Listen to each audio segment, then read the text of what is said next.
ልጆች ለበዛ ስክሪን በሚጋለጡበት ጊዜ በባህሪያቸውና በጤንነታቸው ላይ አሉታዊ ተጽዕኖ እንደሚኖረው ከዚህ በፊት በሰራሁት ቪዲዮ ላይ ተመልክተናል። ታዲያ እነኚህን ችግሮች እንዴት እንፍታቸው የሚለውን ደግሞ በዚህ ቪዲዮ ላይ እንመለከታለን። ይህን ቻናል መርጣችሁ እየሰማችሁኝ ስላለ አመሰግናለሁ። ለቻናሉ አዲስ ከሆናችሁ ሰብስክራይብ በማድረግ የሳሚ ቲዩብ ፋሚሊ ይሁኑ። መልእክቱን ከወደዳችሁት ደግሞ ላይክ፣ ኮሜንት እና ሼር እያደረጋችሁ አብራችሁን ቆዩ።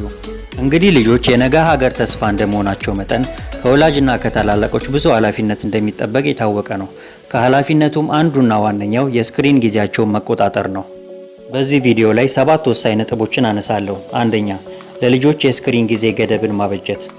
አሜሪካን አካዴሚ ኦፍ ፔዲያትሪክስ ባወጣው ሪፖርት ላይ ግልጽ የሆነ እድሜን ያማከለ የስክሪን ገደብ አስቀምጧል። ይህም እድሜያቸው ከ2 ዓመት በታች ያሉ ህጻናት ምንም አይነት የስክሪን ጊዜ እንደማያስፈልጋቸው፣ ጊዜያቸውን ከቤተሰብ ጋርና በጨዋታ እንዲያሳልፉ የሚመክር ነው። እድሜያቸው ከ2 እስከ 5 ለሆኑ ልጆች ደግሞ የስክሪን ጊዜያቸው ትምህርታዊና እድሜያቸውን ያማከለ ሆኖ ከሰኞ እስከ አርብ ባለው ቀን 1 ሰዓት ብቻ፣ ቅዳሜና እሁድ ላይ ደግሞ ቢያንስ በቀን 3 ሰዓት ብቻ ቢሆን እንደሚመረጥ ደንግገዋል።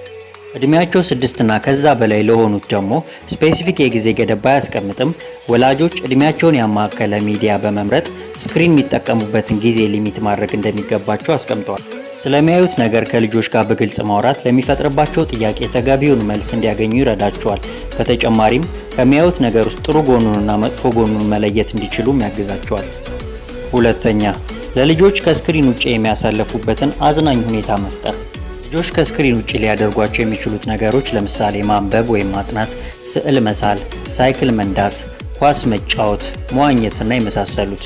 ስክሪን ላይ ጊዜያቸውን ማጥፋት የለመዱ ልጆች ከስክሪን ውጭ በሚሆኑበት ጊዜ ሊደብራቸው እንደሚችል የታወቀ ነው። ነገር ግን ይህ ድብርት ሌላ የራሳቸውን ጨዋታ ለመፍጠር ይረዳቸዋል። በዚህም በሚያደርጉት ጥረት ደግሞ የክሬቲቪቲ ወይም የፈጠራ ክህሎታቸው እንደሚጨምር ጥናቶች ይጠቁማሉ። በተለይ ከ4 ዓመት በታች ያሉ ህጻናት በቀን ውስጥ ቢያንስ ከ4 ሰዓት በላይ አክቲቭ ሆነው በጨዋታ በመንቀሳቀስ ሊያሳልፉ ይገባቸዋል።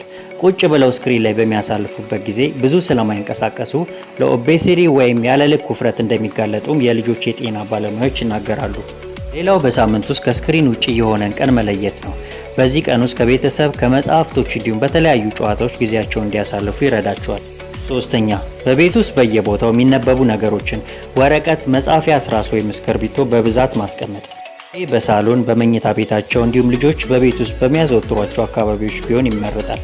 እንዲህ ማድረግ ልጆች የማንበብ፣ የመጻፍ እንዲሁም የመሳል ፍላጎታቸው ይጨምራል። አራተኛ፣ በመመገቢያ ሰዓት ምንም አይነት ስክሪን ያለው ነገር እንዲይዙ አለመፍቀድ። የመመገቢያ ጊዜን ከቤተሰብ ጋር አዝናኝ ማድረግ። ይህን ጊዜ ከልጆች ጋር የማውሪያ፣ ከትምህርት ቤት ውሎ እንዴት እንደነበር የመጠየቂያ ጊዜ ማድረግ። አምስተኛ፣ ለትናንሽ ህጻናት ስማርት ስልኮችን እንደ ማባበያ ለመጠቀም።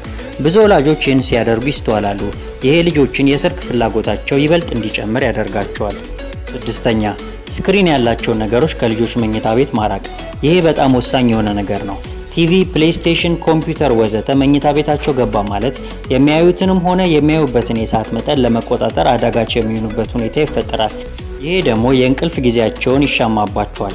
እንቅልፍ ከተዛባ ደግሞ ጤናቸው ላይ ጉዳት እንደሚኖረው ባለፈው ቪዲዮ ላይ ተመልክተናል። የመጨረሻውና ዋነኛው ወላጆችና ታላላቆች ብዙ ስክሪንን ባለመጠቀም ለልጆች ምሳሌ እንዲሆኑ ነው።